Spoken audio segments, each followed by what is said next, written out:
Indian officials کو جن کو حسینہ واجد صاحب نے ڈی بریف کیا تو ان کو کوٹ کر کے کہہ رہے ہیں کہ آرمی چیف نے سنڈے اور منڈے کی درمیانی رات کو سابقہ پرائم منسٹر سے ملاقات کر کے ان کو میسج کنوے کیا آرم فورسز کا کہ ہمارے جوان جو ہیں they are no more willing to open fire demonstrators کے اوپر، تو you have lost the support of the army.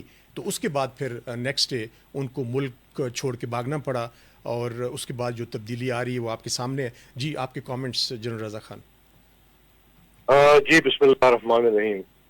دیکھیں سب سے پہلے تو میں یہ عرض کرنا چاہوں گا کہ جو کچھ بنگلہ دیش میں ہوا ہے یہ مکمل طور پر بنگلہ دیش کا اندرونی معاملہ ہے. اور ہم امید کرتے ہیں کہ بنگلہ دیش کے عوام، بنگلہ دیش کی حکومت، بنگلہ دیش کے آرم فورسز اس بحران کو بنگلہ دیش کے عوام اور ملک کے وسیع تر مفاد میں جلد سے جلد حل کر دیں گے. یہ ہماری گڈ وشز ہیں ان کے لوگوں کے ساتھ.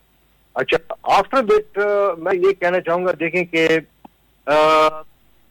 شیخ حسینہ واجد کو بنگلہ دیش کی عوام کی اکثریت نے ہٹایا ہے، ٹھیک ہے.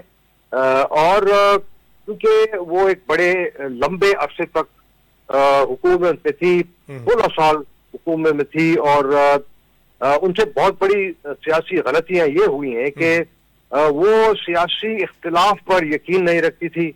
انہیں جمہوریت کے اصولوں پر بھی یقین نہیں تھا. اپنے مرحوم والد کی طرح وہ اپنے والد شیخ مجیب الرحمان کی طرح سخت قسم کی ریجڈ پرسنالٹی والی خاتون تھی، اور وہ ڈیموکریسی جس کو کہتے ہیں وہ تو the art of the possible ہے.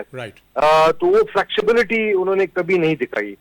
اور چونکہ یہ انڈیا کو سوٹ کرتا تھا کہ بنگلہ دیش میں ان کی پارٹی ہمیشہ سے حکومت کرتی رہے، لہذا ایسے ہی ہوا. لیکن بنگلہ دیش کی عوام نے اس کو جان لیا، اور یہی ہوا جس کی امید تھے.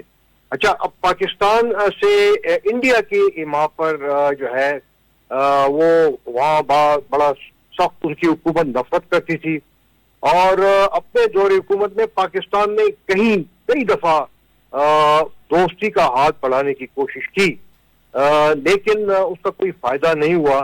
اور نہ صرف OIC میں بلکہ سارک سمٹ کے دوران آپ کو معلوم ہے کہ 2016 میں سارک سمٹ پاکستان میں ہونی تھی، لیکن انڈیا نے اس کا بائیکاٹ کیا اور بنگلہ دیش نے اس کو سپورٹ کیا.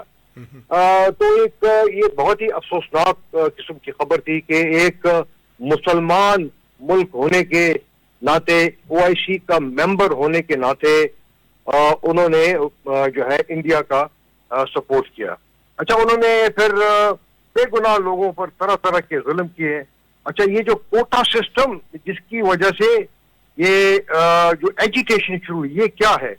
کوٹا سسٹم میں صرف ان لوگوں کو بڑی بڑی مراعات اور سرکاری ملازمات عطا کیے گئے ہیں جو کہ اس کے پارٹی کو سپورٹ کرتے تھے، جو ان کو بلیو کرتے تھے، اور جو ان کی پالیسیز کو سپورٹ کرتے تھے. تو آبویسلی لوگوں نے اس کے اوپر اعتراض کیا، اور یہ ساری چیزیں وہاں سے شروع ہوئی. اچھا بین الاقوامی سطح پر جتنے بھی بنگلہ دیش نے بڑے بڑے فیصلے کیے ہیں تو وہ انڈیا کی ڈکٹیشن پہ کیے ہیں.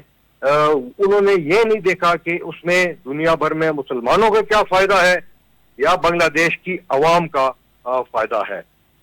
تو اب امید کرتے ہیں کہ جو بھی نئی حکومت آئے گی بنگلہ دیش میں وہ ایسی ہوگی جو کہ نہ صرف بنگلہ دیش کے ساتھ بلکہ پاکستان اور تمام مسلم ممالک کے ساتھ تعلقات بہترین ہوں.